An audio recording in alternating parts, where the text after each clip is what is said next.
السلام علیکم ورحمۃ اللہ وبرکاتہ۔ عزیز طالبات، اللہ تعالیٰ کی ذات سے امید ہے آپ سب خیر و عافیت کے ساتھ ہوں گے۔ آج ہم اپنی کتاب سنن ابی داود جلد اول کا سبق نمبر 52 پڑھیں گے۔ باب الدفعۃ من عرفہ، میدان عرفات سے رجوع اور انصراف یعنی واپسی کا بیان۔ گزشتہ سبق میں ہم یہ باب شروع کر چکے تھے۔ ایک حدیث کا ہم نے ترجمہ بھی پڑھ لیا تھا۔ دوسری حدیث جو کہ امام ابو داود احمد بن عبداللہ بن یونس سے نقل کر رہے ہیں، آج ہم پڑھیں گے۔ اللہم صلی علی محمد وانزلہ المقعد المقرب عندک یوم القیامہ۔ اب صفحہ نکال لیں۔ بسم اللہ الرحمن الرحیم۔ اس حدیث کا متن ہم پڑھ چکے تھے، اب ہم ترجمہ دیکھتے ہیں۔ حضرت قریب سے روایت ہے کہ انہوں نے اسامہ بن زید سے پوچھا، اخبرنی، کہ آپ مجھے بتائیے کہ تم نے کیا کیا تھا جب تم رسول اللہ صلی اللہ علیہ وسلم کے ساتھ شام کو سوار ہو کر آئے تھے۔ تو اسامہ بن زید فرمانے لگے، جئنا الشعب الذی ینیخ فیہ الناس للمعرس، کہ ہم اس گھاٹی میں آئے جہاں لوگ رات کو اترنے اور سونے کے لیے اپنے اونٹوں کو بٹھاتے ہیں۔ الذی ینیخ فیہ الناس للمعرس، المعرس تعریس، موضع التعریس، تعریس کہتے ہیں رات کے آخری پہر مسافر کا آرام کرنے کے لیے پڑاؤ ڈالنا، ٹھہرنا، اس کو تعریس کہا جاتا ہے۔ تو معرس موضع التعریس، تعریس کی جگہ۔ تو کہتے ہیں اسامہ بن زید کہ ہم بھی وہاں آئے، اس گھاٹی میں آئے جہاں لوگ اپنے اونٹوں کو بٹھاتے ہیں، جہاں لوگ اپنے اونٹوں کو بٹھاتے ہیں رات کو آرام کرنے اور سونے کے لیے۔ فَأَنَاخَ رسول اللہ ناقۃ، چنانچہ رسول اللہ صلی اللہ علیہ وسلم نے بھی اپنا اونٹ بٹھایا، ثم بال، اور پھر آپ نے پیشاب کیا۔ قریب کہتے ہیں کہ اسامہ نے پانی بہانے کا ذکر نہیں کیا، وما قال احراق الماء ثم دعا بالوضوء، پھر آپ صلی اللہ علیہ وسلم نے وضو کا پانی منگوایا اور وضو کیا، لیکن وضو میں زیادہ مبالغہ، لیس بالبالغ، مبالغہ نہیں کیا۔ قلت یا رسول اللہ الصلاۃ، اسامہ کہتے کہ میں نے کہا یا رسول اللہ نماز پڑھ لیجئے، آپ نے فرمایا آگے چل کر پڑھیں گے۔ پھر آپ سوار ہوئے یہاں تک کہ ہم مزدلفہ میں آئے، آپ نے مغرب کی نماز پڑھی، پھر لوگوں نے اپنے اپنے ٹھکانوں میں اونٹ بٹھائے اور ابھی ان کی پیٹھ سے بوجھ اتارے بھی نہ تھے کہ عشاء کی تکبیر ہو گئی اور آپ نے عشاء کی نماز بھی پڑھی۔ ثم حل الناس ای المحامل، پھر اب لوگوں نے اپنے اونٹوں سے بوجھ اتار دیے۔ زیادہ محمد فی حدیث ہی، محمد بن کثیر نے اپنی حدیث میں یہ اضافہ نقل کیا ہے کہ قریب نے کہا ہے کہ میں نے اسامہ سے پوچھا کہ پھر جب صبح ہوئی تو تم نے کیا کیا؟ انہوں نے کہا کہ رسول اللہ کے ساتھ فضل بن عباس سوار ہوئے اور میں قریش کے لوگوں کے ساتھ پیدل روانہ ہوا۔ اگلی روایت دیکھیں، عن عبید اللہ بن ابی رافع عن علی قال ثم اردف اسامہ فجعل يعنق على ناقته والناس يضربون الابل يمينا وشمالا لا يلتفت في اليهم ويقول السکینہ ایها الناس ودفع حين غربت الشمس۔ حضرت علی سے روایت ہے کہ پھر آپ نے اسامہ کو اپنے پیچھے بٹھایا، آپ نے اردف اسامہ تھا، اسامہ کو اپنے پیچھے بٹھایا، فجعل يعنق على ناقته، پھر درمیانی چال سے اونٹ کو چلانے لگے اور لوگ اپنے اونٹوں کو دائیں بائیں چلا رہے تھے۔ آپ ان لوگوں کی طرف توجہ نہیں فرما رہے تھے اور فرماتے تھے اے لوگوں اطمینان سے چلو۔ آپ عرفات سے روانہ ہوئے جب سورج غروب ہو گیا تھا۔ دفع، یہاں دفع کا معنی رجع من عرفات، عرفات سے آپ روانہ ہوئے مزدلفہ کی طرف جبکہ سورج غروب ہو چکا تھا۔ تو اس لیے حجاج کو یہی حکم ہے کہ وقوف عرفہ سے غروب شمس کے بعد ہی وہ خروج کریں۔ اگلی روایت عن هشام بن عروة عن أبيه أنه قال سئل أسامة بن زيد وأنا جالس كيف كان رسول الله يسير في حجة الوداع حين دفع؟ قال يسير العنق فإذا وجد فجوة النص، قال هشام النص فوق العنق۔ حضرت عربہ سے روایت ہے کہ اسامہ بن زید سے سوال کیا گیا اور میں اس وقت انہی کے پاس ہی بیٹھا ہوا تھا، حجۃ الوداع میں جب آپ عرفات سے لوٹے تو اونٹ کو کس طرح چلاتے تھے؟ انہوں نے فرمایا کہ عنق چال سے چلتے تھے۔ عنق یسیر العنق، ایک عنق ایک چال کا نام ہے، تو آپ صلی اللہ علیہ وسلم عنق چال سے ہی چلتے تھے۔ عنق دراصل دوڑنا مگر کم رفتار سے۔ فَإِذَا وَجَدَ فَجْوَةً، جب کوئی کشادگی پاتے تو نسا، تو آپ نس چال سے چلتے تھے۔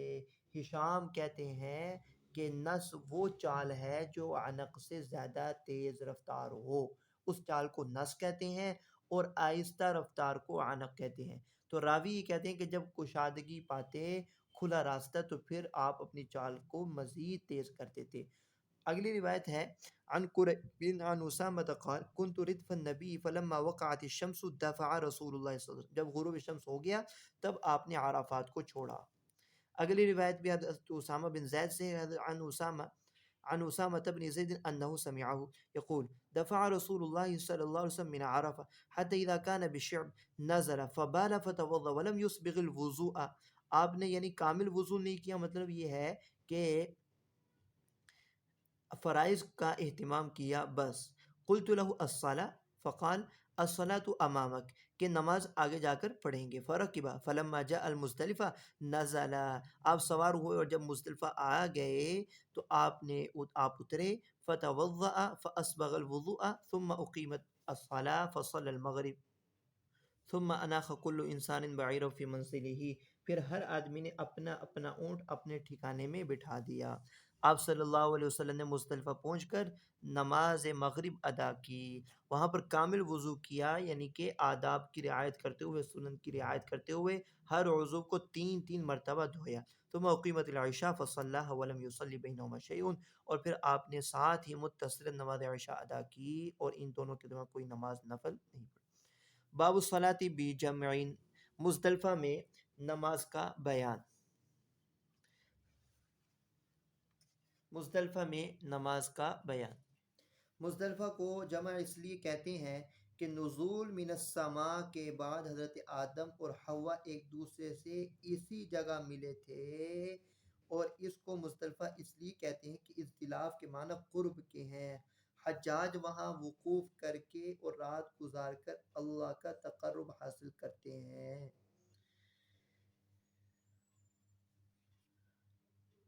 تو یہ ہے وجہ تسمیہ اس مقام کو مزدلفہ کہنے کی اور اس مقام کو جمع کہنے کی۔ حضرت آدم اور حوا اسی جگہ آ کر ملے تھے، اس لیے اس مزدلفہ کو جمع بھی کہتے ہیں۔ مقام مزدلفہ میں جمع بین الصلاتین کریں گے، یعنی مغرب اور عشاء کی نماز ادا کریں گے۔ اب یہ مسئلہ مختلف ہی ہے جو ان روایات میں مختلف انداز سے آ رہا ہے کہ ایک اذان اور ایک اقامت کے ساتھ یا متعدد اذان اور اقامتوں کے ساتھ یہ 2 نمازیں ادا کریں گے۔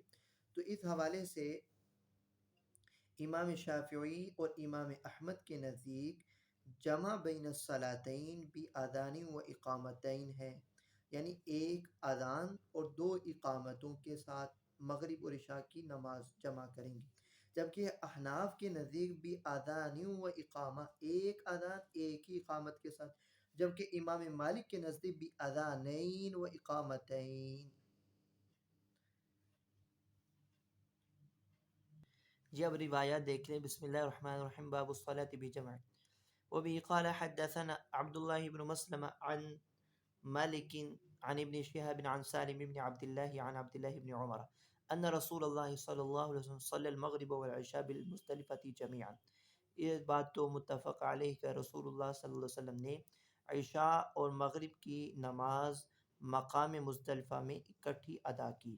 وبه قال حدثنا ابن حنبل قال حدثنا حماد بن خالد عن ابن ابي ذئب عن الزهري باسناده ومعناه وقال باقامة اقامة، اور اس سند میں یہ مزید اضافہ ہے کہ الگ الگ تکبیر کے ساتھ، جمع بینہما، ان دو نمازوں کو جمع کیا۔ قال احمد قال وکیع صلی کل صلاۃ باقامۃ، اور وکیع یہ کہتے ہیں کہ آپ صلی اللہ علیہ وسلم نے مغرب اور عشاء ہر ایک نماز کو ایک ہی اقامت کے ساتھ ادا کی، ایک ہی تکبیر کے ساتھ پڑھی، جو کہ احناف کا مذہب بھی اذان و اقامت۔ اگلی روایت عن ابن ابی ذئب عن الزہری باسناد ابن حنبل عن حماد ومعنى قال بإقامة واحدة لكل صلاة ولم ينادي في الأولى ولم يصبح على إثر واحدة منهما قال مخلد لم ينادي في واحدة منهما۔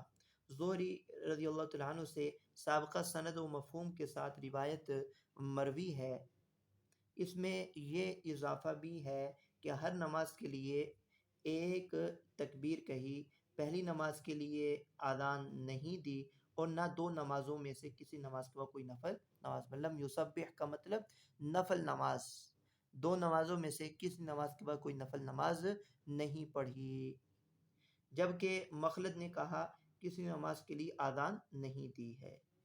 اگلی روایت دیکھیں، یہ اس روایت کے اندر ایک اذان اور ایک اقامت کا ذکر ہے، جو کہ احناف کا مذہب ہے اور احناف کی دلیل یہ روایت ہے۔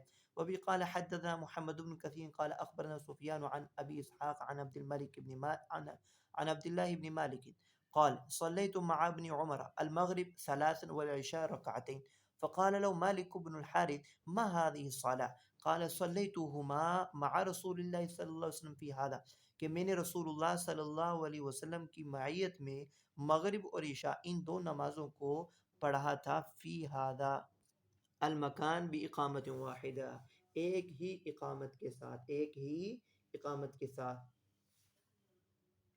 یہی مذہب احناف کا ہے، اور اس کے عمل کرنے والے حضرت عبداللہ بن عمر ہیں، حضرت عبداللہ بن عمر ہیں، کہ رسول اللہ صلی اللہ علیہ وسلم کے ساتھ ان دو نمازوں کو اس جگہ ایک تکبیر کے ساتھ ہی پڑھا، جبکہ شوافی اور حنابلہ کے نزدیک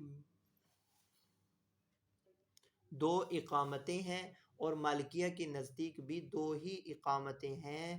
فرق صرف اتنا ہے، شوافی اور حنابلہ کے نزدیک ایک اذان کے ساتھ، جبکہ مالکیہ کے نزدیک دو اذان کے ساتھ۔ وبی قال حدثنا محمد بن سلیمان الانباری قال حدثنا اسحاق يعني ابن یوسف عن شریک عن ابی اسحاق عن سعید بن جبیر وعبد الله بن مالک قال صلينا مع ابن عمر بالمزدلفة المغرب والعشاء بإقامة واحدة فذكر معنى ابن كثير، اور انہوں نے حضرت ابن عمر کا عمل ذکر کیا کہ ہم نے حضرت ابن عمر کے ساتھ مزدلفہ مغرب اور عشاء کی نماز پڑھی ہے ایک ہی اقامت کے ساتھ، جو کہ مذہب احناف کا۔ یہ تمام روایات احناف کو مستدل ہیں۔ عن سعید بن جبیر قال افضنا مع ابن عمر فلما بلغنا جمعا، مقام مزدلفہ میں جب ہم پہنچے، صلی بنا المغرب والعشاء بإقامة واحدة ثلاثا واثنتين، یعنی کہ 3 رکعات نماز مغرب کی اور 2 رکعات نماز عشاء کی، چونکہ وہ مسافر تھے۔ فلما انصرف قال لنا ابن عمر هكذا صلى بنا رسول الله في هذا المكان، یعنی کہ تائید ہوتی ہے، مختلف طرق کے ساتھ امام ابو داود روایات لے کر آ رہے ہیں کہ حضرت ابن عمر فرما رہے ہیں کہ فرماتے ہیں کہ آپ صلی اللہ علیہ وسلم نے ہم کو اس مقام مزدلفہ میں یوں ہی نماز پڑھائی تھی، یوں ہی نماز پڑھائی تھی۔ وبي قال حدثنا مسدد قال حدثنا يحيى عن شعبة قال حدثني سلمة بن كهيل قال رأيت سعيد بن جبير أقام بجمع فصلى المغرب 3 ثم صلى العشاء بركعتين ثم قال شهدت ابن عمر صنع في هذا المكان مثل هذا وقال شهدت رسول الله صنع مثل هذا في هذا المكان۔ وبي قال حدثنا مسدد قال حدثنا أبو الأحوص قال حدثنا أشعث بن سليم عن أبي قال أقبلت مع ابن عمر من عرفات إلى المزدلفة فلم يكن يفتر من التكبير والتهليل حتى أتينا المزدلفة فأذن وأقام أو أمر إنسانا فأذن وأقام۔ حضرت عبداللہ بن عمر نے اذان دی و اقامت کہی، یا پھر انہوں نے کسی دوسرے کو اذان و اقامت کا حکم دیا۔ فصلى بنا المغرب، ابن عمر نے ہم کو نماز مغرب پڑھائی 3 رکعات، ثم التفت الینا، اور پھر ہمارے طرف متوجہ ہو کر فرمانے لگے الصلاة الصلاة فصلى، الصلاة کے نیچے لکھا ہوا صلوا الصلاة، فصلى بنا العشاء ركعتين ثم دعا بعشائه قال وأخبرني علاج بن عمرو بمثل حديث أبي عن ابن عمر فقیل لابن عمر فی ذلك فقال صلیت مع رسول اللہ صلی اللہ علیہ وسلم ہکذا. یعنی مختلف انداز میں مختلف مقامات پر حضرت ابن عمر کا قول ذکر ہے کہ حضرت ابن عمر فرما رہے ہیں کہ اس جگہ رسول اللہ صلی اللہ علیہ وسلم نے ہمیں اسی طرح ہی نماز پڑھائی تھی، اسی طرح ہی. تو اس میں یہ ذکر ہے کہ ایک اذان اور ایک ہی اقامت. عن عبد الرحمن بن يزيد عن ابن مسعود قال ما رأيت رسول الله صلى الله عليه وسلم صلى صلاة إلا لوقتها إلا بجمع فإنه جمع بين المغرب والعشاء بجمع وصلى صلاة الصبح من الغد قبل وقتها. یہ حضرت عبداللہ بن مسعود سے روایت ہے، فرماتے ہیں کہ میں نے رسول اللہ صلی اللہ علیہ وسلم کو میدان مزدلفہ یعنی کہ مزدلفہ کے علاوہ کسی اور جگہ، کسی اور وقت معتاد سے ہٹ کر نماز پڑھتے ہوئے رسول اللہ کو نہیں دیکھا. ما رأیت رسول اللہ صلی اللہ صلاة الا لوقتها الا بجمع. میں نے رسول اللہ صلی اللہ علیہ وسلم کو کبھی غیر وقت پر، یا غیر وقت سے مراد وقت غیر مستحب، وقت غیر مستحب پر نماز پڑھتے ہوئے نہیں دیکھا سوائے مزدلفہ کے. یا وقت غیر مستحب کر لیں یا وقت غیر معتاد، عادت یہی تھی. تو رسول اللہ صلی اللہ علیہ وسلم کو وقت غیر معتاد میں نماز پڑھتے ہوئے نہیں دیکھا سوائے مقام مزدلفہ کے. وہاں آپ صلی اللہ علیہ وسلم نے مغرب اور عشاء کو جمع کی. وصلی صلاۃ الصبح من الغد قبل وقتها، اور آپ نے نماز فجر وہ وقت معتاد سے پہلے ادا کی، وقت معتاد سے پہلے ادا کی. تو اس روایت سے دو باتیں ثابت ہوئی. اول یہ بات ہے کہ جمع بین الصلاتین ایام حج کے ساتھ مخصوص ہیں، جو کہ حضرت ابن مسعود فرما رہے ہیں کہ میں نے اس مزدلفہ کے علاوہ کسی اور وقت میں آپ صلی اللہ علیہ وسلم کو وقت معتاد سے ہٹ کر نماز پڑھتے ہوئے نہیں دیکھا. پہلا موقع مزدلفہ میں جمع بین الصلاتین. تو اول بات سمجھ میں آئی کہ جمع بین الصلاتین ایام حج کے ساتھ ہی مخصوص ہے، یعنی یہ صرف عرفات و مزدلفہ میں کیا جا سکتا ہے، عام دنوں میں اس کی اجازت نہیں.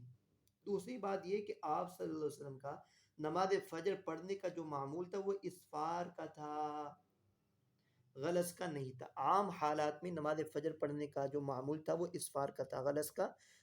یہاں پر آپ نے جو غلس میں نماز پڑھی ہے یہ آپ نے اپنے معمول سے ہٹ کر پڑھی ہے. تو اسی کو ابن مسعود نقل کر رہے ہیں کہ آپ کو دو موقعوں پر معمول سے ہٹ کر نماز پڑھتے ہوئے دیکھا، ایک تو جمع بین الصلاتین اور دوسرا آپ نے مزدلفہ میں غلس میں نماز پڑھی، جبکہ آپ عام حالات میں اسفار میں نماز پڑھتے تھے. عن عبید اللہ بن ابی رافع عن علی قال فلما اصبح يعني النبي صلی اللہ علیہ وسلم وقف على قزح فقال هذا قزح وهو الموقف وجمع كلها موقف ونحرت ها هنا ومنا كلها منحر فانحروا في رحالكم. حضرت علی رضی اللہ تعالیٰ عنہ سے روایت ہے کہ جب مزدلفہ میں رسول اللہ صلی اللہ علیہ وسلم نے صبح کی تو آپ قزح، ایک پہاڑ کا نام ہے، قزح پہاڑ کے پاس کھڑے ہوئے اور فرمایا ھذا قزح، یہ قزح پہاڑ ہے اور یہ وقوف کی جگہ ہے، اور سارا کا سارا مزدلفہ یہ وقوف ہے، سارا کا سارا مزدلفہ یہ وقوف کی جگہ ہے. وَنَحَرْتُ هَا هُنَا وَمِنًا كُلُّهَا مَنْحَرٌ. اور جب آپ مینا تشریف لائے تو آپ نے کہا کہ میں نے قربانی کی، میں نے نحر کیا، سارا مینا وہ نحر کی جگہ ہے، پس تم اپنے اپنے ٹھکانوں پر نحر یعنی قربانی کرو، اپنے اپنے ٹھکانوں پر نحر کر سکتے ہو. یعنی کہ یہ اس طرف اشارہ کیا کہ خاص جس جگہ میں نے وقوف کیا ہے وہاں وقوف کرنا ضروری اور سنت نہیں ہے، بلکہ یہ سارا کا سارا میدان یہ منحر ہے اور یہ سارا کا سارا میدان یہ وقوف ہے، وقوف کی جگہ ہے. وبي قال حدثنا مسدد قال حدثنا حفص بن غياث عن جعفر بن محمد عن أبي عن جابر أن النبي صلى الله عليه وسلم قال وقفت ها هنا بعرفة، یہاں میں نے وقوف کیا عرفہ کا. وعرفت كلها موقف، جبکہ عرفات کے تمام وقوف کی جگہ ہے. ووقفت ها هنا بجمع وجمع كلها موقف ونحرت ها هنا ومنا كلها منحر فنحروا في رحالكم، پس تم اپنے اپنے ٹھکانوں پر ہی نحر کو یعنی قربانی. وبه قال حدثنا الحسن بن علي قال حدثنا أبو أسامة عن أسامة بن زيد عن عطاء قال حدثني جابر بن عبد الله أن رسول الله صلى الله عليه وسلم قال كل عرفة موقف وكل من منحر وكل مستلفة موقف وكل فجاج مكة طريق ومنحر. وبه قال حدثنا ابن كثير أخبرنا سفيان عن أبي إسحاق عن عمرو بن ميمون قال قال عمر بن الخطاب كان أهل الجاهلية لا يفيضون حتى يروا الشمس على ثبير فخالفهم النبی فدفع قبل طلوع الشمس. حضرت عمر بن خطاب رضی اللہ تعالیٰ عنہ نے فرمایا کہ دور جاہلیت کے لوگ مزدلفہ سے نہیں لوٹتے تھے. لا یفیضون حتی یروا الشمس، یہاں سے افاضہ سے مراد افاضہ افاضہ من المزدلفہ ہے، یعنی کہ وہ مزدلفہ سے وہ نہیں لوٹتے تھے تا آ کے وہ سبیر پہاڑی پر سورج کو نہ دیکھ لیتے. سبیر پہاڑی پر سورج کو نہ دیکھ لیتے، اس وقت تک وہ مزدلفہ سے نہیں واپس لوٹتے تھے. جناب نبی کریم صلی اللہ علیہ وسلم نے ان کی شدت کے ساتھ مخالفت کی. فدفع قبل طلوع الشمس، اور طلوع الشمس کے سے پہلے پہلے ہی آپ صلی اللہ علیہ وسلم نے مزدلفہ چھوڑ دیا. مزدلفہ سے اب لوٹ گئے. باب التعجیل من جمع، باب التعجیل من جمع، مزدلفہ سے جلدی لوٹنا اس کا بیان. مزدلفہ سے جلدی لوٹنا اس کا بیان. جی. وبه قال حدثنا أحمد بن حنبل قال حدثنا سفيان قال أخبرني عبيد الله بن أبي يزيد أنه سمع ابن عباس يقول أنا ممن قدم رسول الله ليلة المزدلفة في ضعفة أهله. حضرت ابن عباس فرماتے ہیں کہ میں بھی انا ممن قدم رسول اللہ صلی اللہ علیہ وسلم لیلۃ المزدلفۃ فی ضعفۃ علی، میں بھی ان لوگوں میں شامل تھا جن کو آپ صلی اللہ علیہ وسلم نے کمزور جان کر مزدلفہ کی رات آگے مینا کی طرف بھیج دیا تھا. رات ہی کو میں بھی ان لوگوں میں شامل تھا جن کو آپ صلی اللہ علیہ وسلم نے کمزور جان کر مزدلفہ کی رات آگے مینا کی طرف بھیج دیا تھا. وجہ یہی ہے تاکہ ہجوم میں دقت اور تکلیف نہ ہو. اس پر سب کا اتفاق ہے کہ بچوں اور عورتوں پر وہاں رات گزارنا واجب نہیں ہے. وہ مزدلفہ سے مینا رات ہی کے کسی حصے میں آ سکتے ہیں. رات کے کسی حصے میں آ سکتے ہیں. تو اس کو حضرت ابن عباس نقل کر رہے ہیں کہ مجھے بھی آپ صلی اللہ علیہ وسلم نے رات ہی کو مینا روانہ کر دیا. اگلی روایت ہے عن ابن عباس قال قدمنا رسول صلی اللہ علیہ وسلم لیلۃ المزدلفہ أغيلمة بني عبد المطلب على حمرات فجعل يلتح أفخاذنا ويقول أبيني يا لا ترموا الجمرة حتى تطلع الشمس. قال أبو داود اللتح الضرب اللين. حضرت عبداللہ بن عباس سے روایت ہے کہ مزدلفہ کی رات میں آپ صلی اللہ علیہ وسلم نے ہم کو اور بنی مطلب کے لڑکوں کو گدوں پر سوار کرا کے آگے مینا کی طرف بھیج دیا. حمراتن، گدوں پر سوار کرا کر مینا کی طرف بھیج دیا. آپ ہماری رانوں پر نرمی سے مارتے تھے. اور امام ابو داود نے لطح کا معنی خود بھی بیان کر دی، الضرب اللین، نرمی سے مارنا. آپ ہماری رانوں پر نرمی سے مار رہے تھے اور فرما رہے تھے کنکریاں نہ مارنا جب تک سورج نہ نکل آئے. اگلی روایت عن عطاء عن ابن عباس قال كان رسول الله صلى الله عليه وسلم يقدم ضعفاء أهله بغلس ويأمرهم لا يرمون الجمر حتى تطلع الشمس، کہ رسول اللہ صلی اللہ علیہ وسلم نے اپنے گھر والوں کے کمزور لوگوں کو وہ پہلے ہی آگے بھیج دیا.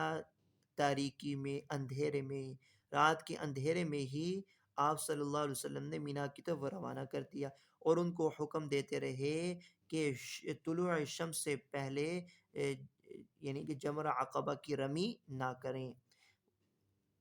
وبه قال حدثنا هارون بن عبد الله قال حدثنا ابن أبي فديك عن الضحاك يعني ابن عثمان عن هشام بن عروة عن أبي عن عائشة رضی اللہ عنہ أنها قالت ارسل النبی بأم سلمة ليلة النحر.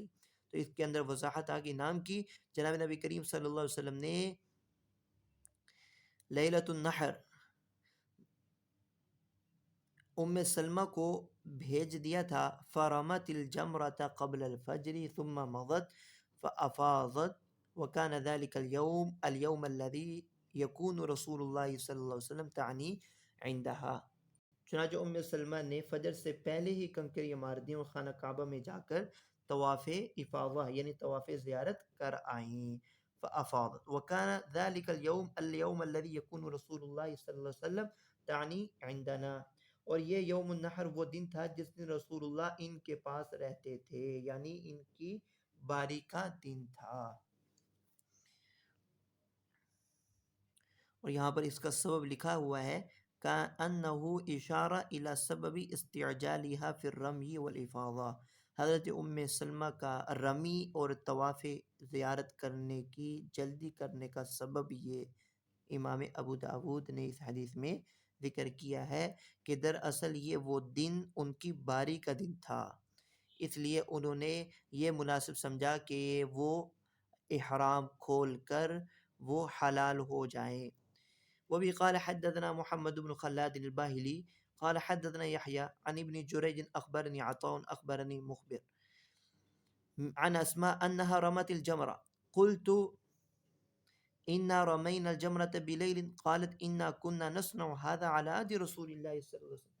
اسماء بنت ابی بکر رضی اللہ تعالی عنہ سے روایت ہے کہ انہوں نے کنکریاں ماری اور کہا ہم نے رات ہی میں کنکریاں مار لی اور ہم رسول اللہ صلی اللہ علیہ وسلم کے زمانے میں ایسا ہی کرتے تھے.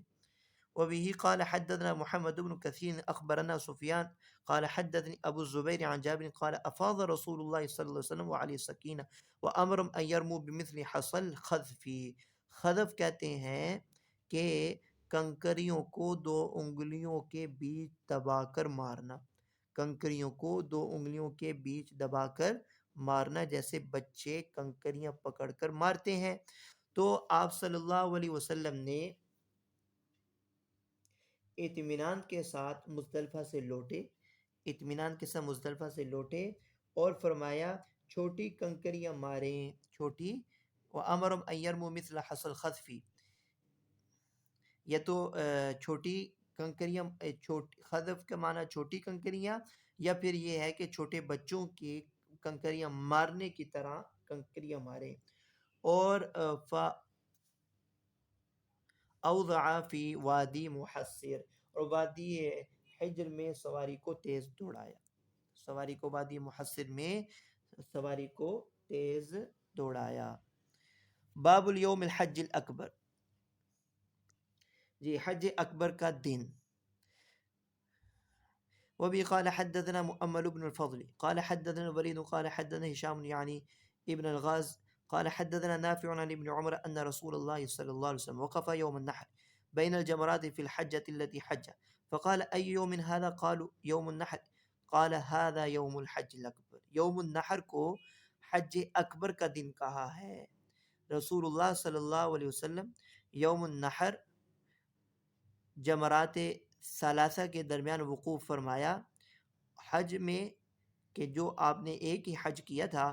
فقال آپ نے فرمایا کہ آج کون سا دن ہے؟ تو صحابہ نے عرض کیا یوم النحر. تو آپ نے فرمایا کہ هذا یوم الحج الاکبر، یہی حج اکبر کا دن.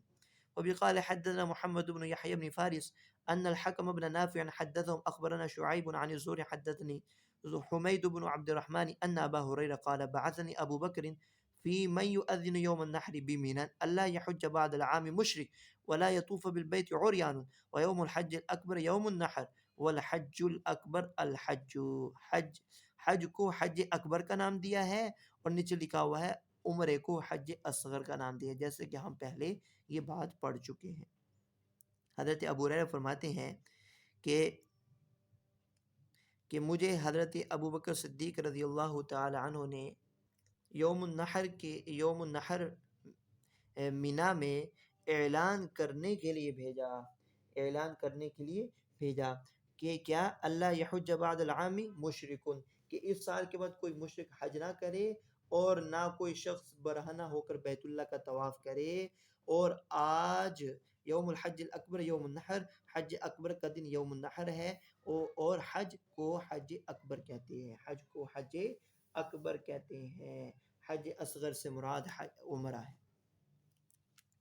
یہ وہ 9 ذی الحجہ کو جب آپ صلی اللہ علیہ وسلم نے حضرت ابوبکر صدیق رضی اللہ تعالیٰ عنہ کو حج کی جماعت کا امیر بنا کر بھیجا تھا، یہ وہ واقعہ ہے کہ جس میں حضرت ابو ہریرہ رضی اللہ تعالیٰ عنہ کو اعلان کرنے کے لیے آپ نے بھیجا۔ باب الاشہر الحرم، اشہر حرم یعنی ماہ محترم سے مراد کون کون سے مہینے ہیں۔ وبه قال حدثنا مسدد قال حدثنا اسماعيل قال حدثنا ايوب عن محمد بن ابي بكر ان النبي صلى الله عليه وسلم خطب في حجته فقال ان زمان قد استدارك هيئتي يوم خلق الله السماوات والارض السنه 12 شهرا منها 4 حرم 3 متواليات ذو القعده وذو الحجه والمحرم ورجب مضر الذي بين جمادی وشعبان۔ حضرت ابو بکرہ سے حضرت بعض نسخوں کے اندر اثنا عشرہ ہے، یعنی یا کے ساتھ، بعض نسخوں کے اندر الف کے ساتھ ہے۔ حضرت ابو بکر رضی اللہ تعالیٰ عنہ سے روایت ہے رسول اللہ صلی اللہ علیہ وسلم نے حج میں خطبہ پڑھا تو فرمایا ان زمانہ قد استدار کہیئتہ، زمانہ پلٹ کر ویسا ہی ہو گیا ہے جیسا اس دن تھا جس دن اللہ تعالیٰ نے زمین آسمان کو پیدا فرمایا تھا۔ السنۃ 12 شہرا، کہ سال میں 12 مہینے ہوتے ہیں، ان میں سے 4 مہینے وہ محترم ہیں، حرمت اور عظمت والے ہیں۔ 3 متوالیات، ان میں سے 3 مہینے تو مسلسل ہیں، پے در پہ ہیں، ذو القعدہ، ذو الحجہ والمحرم، ورجب مضر، اور رجب وہ جو کہ جمادی الاخر اور شعبان کے درمیان میں ہے۔ رجب وہ جو کہ جمادی الاخر اور شعبان کے درمیان میں آتا ہے۔ جی، عہد اسماعیل سے لے کر حضرت صلی اللہ علیہ وسلم کے زمانے تک عرب کا یہ دستور تھا کہ وہ اشہر حرم کی تعظیم کرتے اور ان مہینوں میں جنگ و جدل موقوف رکھتے، لیکن اس کے ساتھ یہ طریقہ بھی رائج تھا کہ اپنی خواہش کے مطابق مہینوں کو اپنے اصلی مقام سے ہٹا بھی دیتے تھے اور ان میں رد و بدل کر لیتے تھے، اور محرم کو سفر قرار دیتے، جس کے نتیجے میں سال کبھی 12 مہینے کا ہوتا اور کبھی 13 مہینے کا ہوتا۔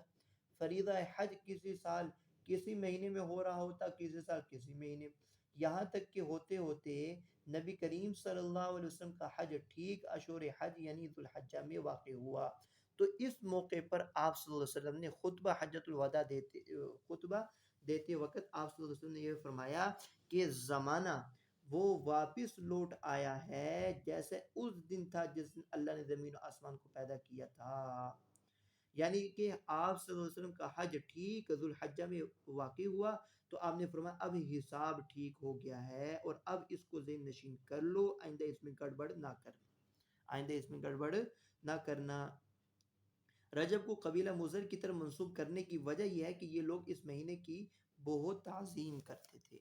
رجب مضر کی طرف نسبت کرنے کی وجہ یہ ہے کہ قبیلہ مضر والے اس مہینے کی بہت تعظیم کیا کرتے۔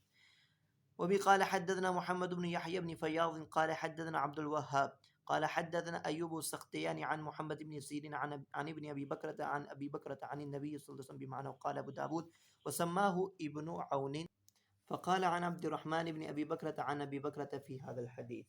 حضرت ابن ابی بکر رضی اللہ عنہ سے ایک دوسری سند کے ساتھ نبی صلی اللہ علیہ وسلم سے روایت مروی ہے کہ ابو داود کہتے ہیں اس حدیث میں ابن عون نے ابو بکر کا نام عبد الرحمن روایت کیا ہے۔ باب من لم یدرک عرفۃ، اگر کوئی وقوف عرفہ نہ پائے تو اس کیا کرنا چاہیے۔ وہ بھی قال حدثنا محمد بن كثير اخبرنا سفیان قال حدثني بكير بن عطاء عن عبد الرحمن بن يعمر الديلي قال أتيت النبي صلى الله عليه وسلم وهو بعرفة فجاء الناس أو نفر من أهل نجد فأمروا رجلا فنادى رسول الله صلى الله عليه وسلم كيف الحج فأمر رجلا فنادى الحج يوم عرفة ومن جاء قبل صلاة الصبح من ليلة جمع فتم حجه أيام أيام منن ثلاثة فمن تعجل في يومين فلا إثم عليه ومن تأخر فلا إثم عليه. قال ثم أردف رجل خلفه فجعل ينادي بذلك. قال أبو داود وكذلك رواه مهران عن سفيان قال الحج الحج مرتين. جی حضرت عبد الرحمن بن یعمر دہلی سے روایت ہے کہ میں رسول اللہ صلی اللہ علیہ وسلم کے پاس آیا، آپ عرفہ میں تھے تو چند نجد کے لوگ آپ کی خدمت میں حاضر ہوئے، فَأَمَرُوا رَجُلًا، انہوں نے ایک شخص کو حکم کیا، پس اس نے پکار کر پوچھا یا رسول اللہ حج کس طرح ہوتا ہے؟ آپ نے بھی ایک آدمی کو حکم دیا کہ اس نے بلند آواز میں جواب دیا کہ حج عرفہ کے دن ہے، الحج یوم عرفہ، عرفہ کے دن ہے۔ جو شخص 10ویں شب کو نماز فجر سے پہلے پہلے عرفہ میں آ جائے تو اس کا حج تام ہو جائے گا، اور مینا میں رہنے کے 3 دن ہے، جس نے 2 دن کے اندر کوچ کرنے میں جلدی کی تو اس پر کوئی گناہ نہیں، اور جس نے تاخیر کی اس پر بھی کوئی گناہ نہیں۔ پھر آپ نے ایک شخص کو اپنے پیچھے بٹھا لیا، وہ یہی پکارتے چلا گیا۔ ابو داود کہتے ہیں کہ اس کو مہران نے سفیان سے روایت کرتے ہوئے الحج الحج 2 مرتبہ کہا، یحییٰ بن سعید قطان نے سفیان سے الحج صرف 1 مرتبہ کہا ہے۔ رواہ یحییٰ بن سعید القطان عن سفیان قال الحج مرت. وبه قال حدثنا مسدد قال حدثنا يحيى عن اسماعيل قال حدثنا عامر اخبرني عروة بن مضرس الطائي قال اتيت رسول الله صلى الله عليه وسلم بالموقف يعني بجمع، قلت جئت يا رسول الله من جبل طي اكلت مطيتي واتعبت نفسي والله ما تركت من حبل الا وقفت عليه فهل لي من حج؟ فهل قال رسول الله صلى الله عليه وسلم من ادرك معنا هذه الصلاة واتى عرفات قبل ذلك ليلا ونهارا فقد تم حجه وقضى تفثه۔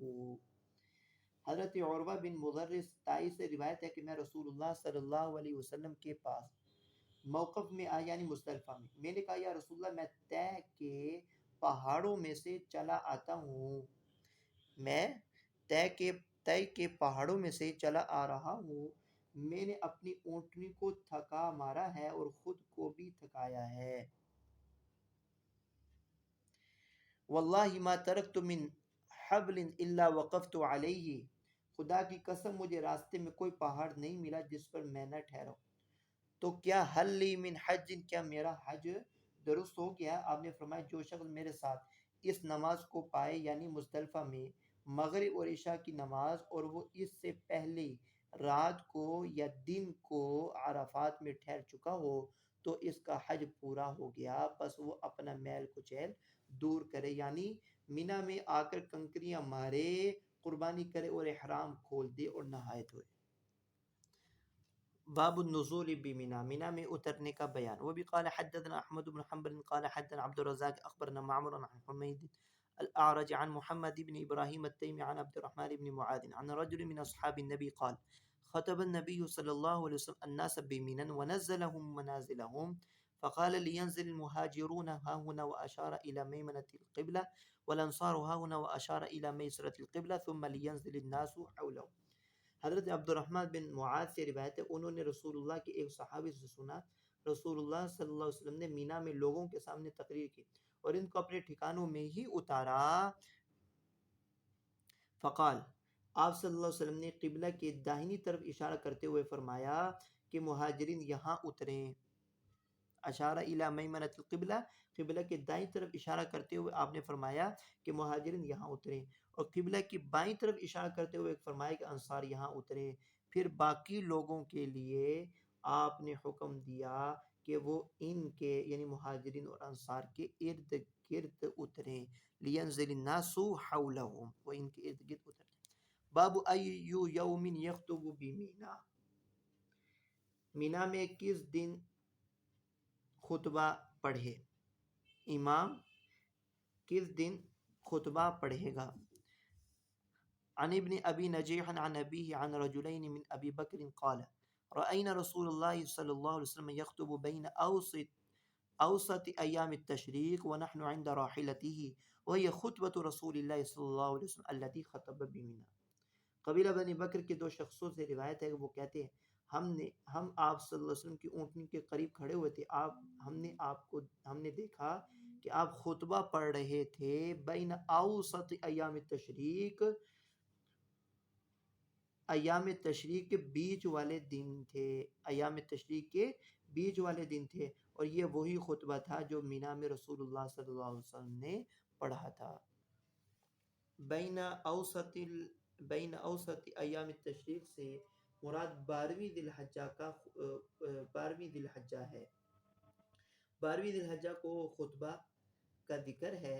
امام شافعی اور امام احمد کے نزدیک 12ویں ذی الحجہ کا خطبہ ہے، جبکہ حنفی اور مالکیہ کے نزدیک نہیں۔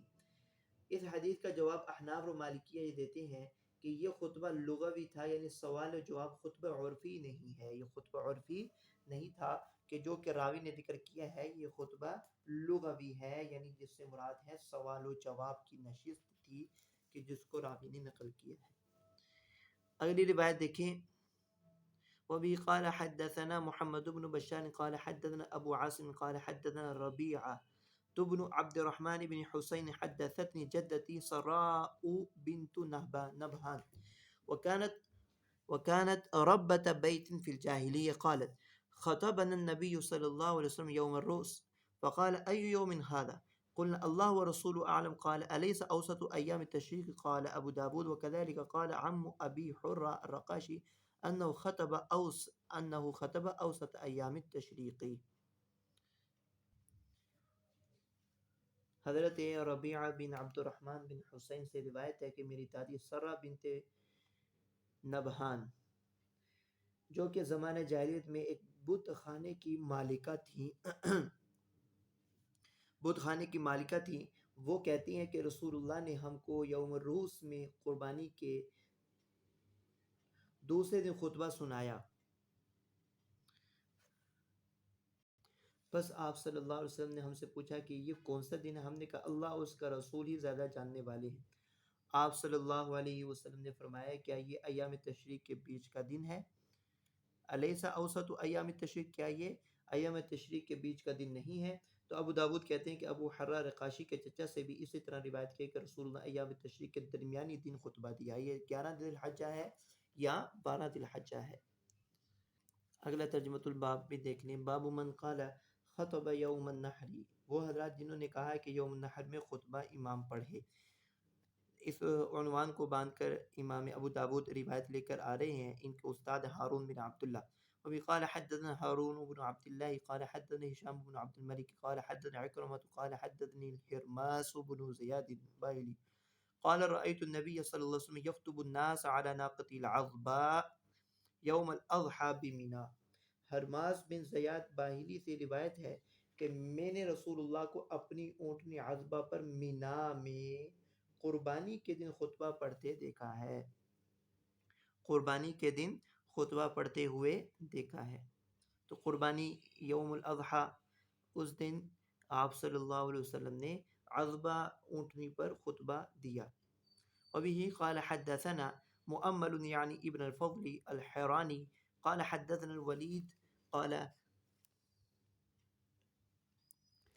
حدثنا ابن جابر قال حدثنا سليم بن عامر الكلاعي سمعت أبا أمامة يقول سمعت خطبة رسول الله صلى الله عليه وسلم بمنى يوم النحر۔ ابو امامہ سے روایت ہے کہ میں نے مینا میں قربانی کے دن یعنی 10ویں تاریخ رسول اللہ صلی اللہ علیہ وسلم کا خود بذات خود سماعت کیا ہے۔ باب ای وقت یخطب یوم النحر، کہ کس دن خطبہ پڑھے امام، کس وقت خطبہ پڑھے، یوم النحر کس وقت خطبہ پڑھے۔ وبه قال حدثنا عبد الوهاب بن عبد الرحمن الدمشقي قال حدثنا مروان عن هلال بن عامر المزني قال حدثني رافع بن عمرو المزني قال رأيت رسول الله صلى الله عليه وسلم يخطب الناس بمنى حين ارتفع الضحى على بغلة شابة وعلي رضي الله عنه يعبر عنه والناس بين قائم وقاعد۔ حضرت رافع بن عمر مزنی رضی اللہ تعالی عنہ سے مروی ہے کہ میں نے رسول اللہ صلی اللہ علیہ وسلم کو لوگوں کو خطبہ دیتے ہوئے مینا میں اس وقت دیکھا کہ جب آفتاب بلند ہو گئی، ارتفع الضحیٰ، جب آفتاب بلند ہوا، آپ صلی اللہ علیہ وسلم علی بغلۃ شہبہ، آپ ایک سفید رنگ کے خچر پر سوار، ہو کر لوگوں کو خطبہ دے رہے تھے، علی بغلۃ شابہ، ایک سفید رنگ کے خچر پر سوار تھے۔ حضرت علی رضی اللہ تعالی عنہ دور کے لوگوں کے سامنے آپ کی ترجمانی کر رہے تھے، والناس بین قائم وقاعد، جبکہ کچھ لوگ کھڑے تھے اور کچھ لوگ بیٹھے ہوئے تھے۔ تو حضرت علی رضی اللہ تعالیٰ عنہ آپ کے الفاظ آگے منتقل کر رہے تھے، چونکہ ہجوم زیادہ تھا اس لیے ان تک آواز پہنچانے کے لیے حضرت علی رضی اللہ تعالیٰ عنہ بطور ترجمان تھے۔ یہاں تک آج ہمارا سبق ہے، وآخر دعوانا الحمدللہ رب العالمین۔ السلام علیکم ورحمۃ اللہ۔